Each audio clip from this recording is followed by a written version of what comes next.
Good morning. I'm at the RYA Dinghy and Watersports show at the brand new Farnborough International, and I'm talking today with Eilidh McIntyre, who is back with Olympic gold medalist in the women's 470. Now, it's been a huge year for you, following in your father's footsteps and winning that Olympic gold. What was that initial moment like when you realised that you'd won gold? Crikey, I mean, winning gold, it was just a lifelong dream, and I think, to be honest, I sort of felt like it was ours the day before, and that day it just felt like it was ours to throw away, and so to go and execute and finish it off and sail what we felt was a really solid race was, an amazing feeling. It was incredible to watch at the time, so I can only imagine that feeling, being on board and knowing you'd won the gold. But the build-up to Tokyo 2020 was probably the most disrupted in Olympic history. How did you maintain your focus during that time?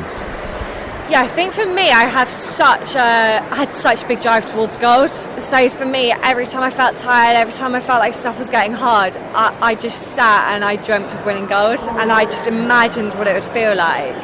And that's how I got my energy. That's how I've always got it. I just would take a moment, sit, imagine winning gold, and that would bring so much fire to my life that was all I needed to carry on.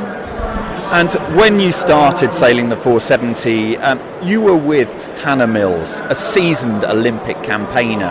How much did you learn from her during the whole campaign? Well, actually, I've been sailing the 470 since I was 15, so I had a fair few years behind me too. So going to sail with Han, she had such a huge experience of winning golds and winning medals, and although I had a couple behind me, certainly Han brought more this aspect of dominance about it, and how do you achieve that, and what I've really learned from Han was how to build an amazing team, how to have mutual respect with each other, and how to have this relationship where you can discuss anything that's too difficult or hard, everything said in a space of care and wanting to get better, and I think that's where I really learned from Han. And Harken have been huge supporters of the British sailing team and yourselves. What has that support meant to you?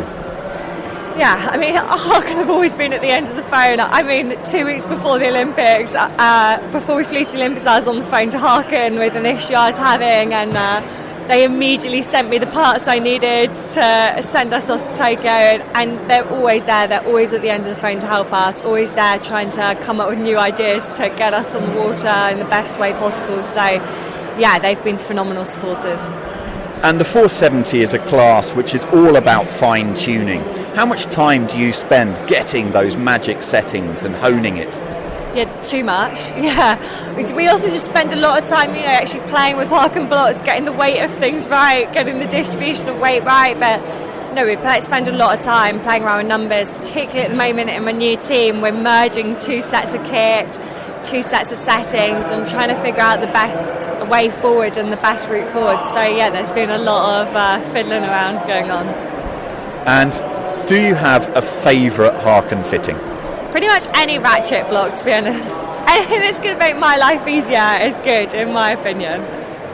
And you've seen and met many young sailors. What advice would you give to them if they want to compete at the very highest level? I think for me it's knowing that you've got so much to learn, and never thinking that you're the best. Even if you're winning every regatta on the trot, you have to keep looking at yourself and thinking, how am I going to get better? How do I keep improving? Because you can never know everything there is to know in sailing, and so you have to just keep looking at yourself. Where are my weaknesses? How do I get better? And that's how you stay at the top of the game, and that's how you keep pushing forward. And the 470 class itself has changed massively now after Tokyo 2020, moving to Paris 2024. It's a mixed class. Yes. And so, of course, you and Han no longer can sail together. Han's retired from Olympic sailing. What are your campaign plans moving forward? Yeah, so I'll be campaigning with a guy called Martin Wrigley. He was training partners to Luke and Twiggy for the Olympics and had a really great last year in the boat. We've actually always joked about going mixed together, and now it's actually happening, so it's definitely gone full circle. And things have already started. You're underway. You're campaigning for Paris. How have things gone so far? Yeah, I'm back. I kind of had to be. Paris is so close now. Yeah, pretty good. We've just done our first mini regatta, which we second at, which is really a great start, to be honest, to our campaign. I think a few less spins would be nice at the next regatta, but no, it was good to be back out on the water and racing. Well, Eilidh, fantastic to talk to you. Best of luck with the campaign moving forwards, and I know that we'll see your name there with success moving towards Paris 2024. Thank you. Thank you very much. Thank you.